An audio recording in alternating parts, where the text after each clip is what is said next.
नमस्कार सिरसाडाकरांनो, मी आपला सरपंच नसीब शेख. आपला सिरसाडा ग्रामपंचायत कार्यालयात सकाळपासून ते संध्याकाळपर्यंत जे ज्येष्ठ नागरिक, गावातले प्रतिष्ठित लोक आणि जे काही नागरिक ग्रामपंचायतकडे समस्या घेऊन येत असतात, ग्रामपंचायतशी निगडीत त्यांच्या ज्या काही समस्या असतात, कार्यालयात बसून त्यांच्या सर्वांचे काम मी नेहमीच करत असतो. व आज सिरसाडा येथे MSEBच्या कार्यालयात आपल्या सिरसाड्याचे प्रभारी अधिकारी इंजिनियर गोडसे साहेबांची भेट घेतली व सिरसाड्यातील सर्वच विषयांवर ज्या वार्डात पोल नाही किंवा DP जिथं नाही किंवा जिथं काही पोल वगैरे टाकण्याची आपल्याला गरज आहे आणि वीज पुरवठा सुरळीत करण्याची गरज आहे, त्या विषयावर त्यांच्याशी सविस्तर चर्चा केली. व तसेच आज किसान सभेच्या सिरसाड्यात जेलभरो आंदोलन होतं. डॉक्टर बाबासाहेब आंबेडकर चौकात त्यांच्या आंदोलनाला भेट दिली व त्यानंतर माननीय जननायक मयंक गांधीजी साहेब अमेरिकेत असून सुद्धा त्यांना सिरसाड्याची काळजी आहे. त्यांच्या मुख्य कार्यालयातून मला फोन आला की सिरसाड्याविषयी सरांना जे झाडं वगैरे लावण्याचा अपडेटेशन आहे ते द्यायचं आहे. सरपंच तुम्ही मुख्य कार्यालयात या.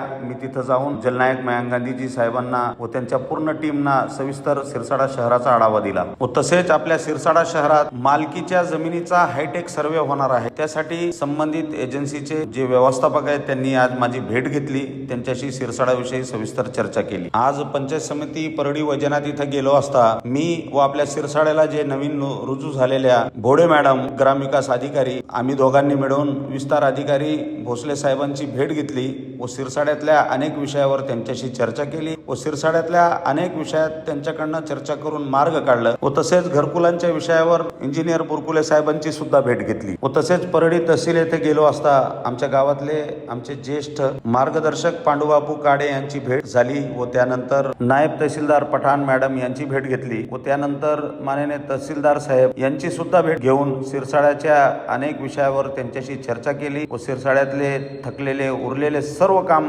लवकरात लवकर करून देण्यासाठी साहेबांचा शब्द घेतलं. असेच काम आपल्याला सिरसाडा शहराकरिता करायचं आणि सिरसाडा शहराला प्रगतीपथावर न्यायचं. आपले आशीर्वाद माझ्यासोबत आहेतच एवढीच अपेक्षा करतो. थांबतो. जय हिंद, जय महाराष्ट्र, खुदा हाफिज.